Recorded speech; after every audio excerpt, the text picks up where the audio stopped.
From the Science History Institute, I'm Alexis Petrick, and this is Distillations.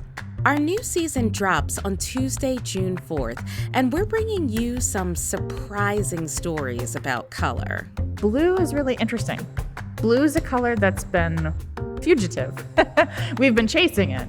We'll talk about how color is really hard to pin down. It feels like something that should be very easy and obvious, but it really isn't. It just eludes you.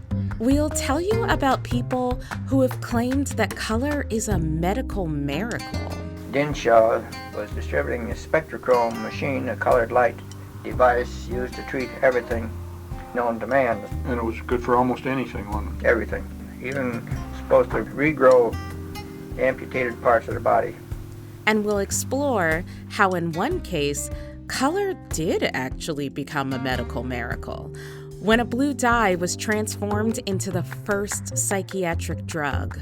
I talk just to myself. I don't feel like talking to nobody else.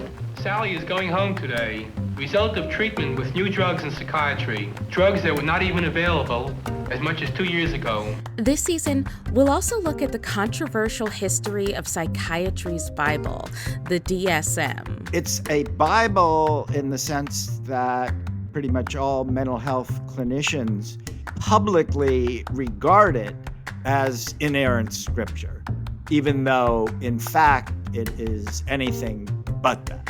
And we'll bring some context to the weight loss medication everyone's talking about by examining diet drugs of the past. Patients were being prescribed just all kinds of different gland extracts, thyroid gland, pituitary gland, mixtures of gland extracts, sometimes some really exotic kinds of ones, extracts of testicles, extracts of mammary glands. We'll tell the story of a scientist who set out to revolutionize the way we detect cancerous chemicals. I think Bruce should have gotten a Nobel Prize. But then completely changed his mind about what causes cancer in the first place. I think environmentalism has gone off the deep end.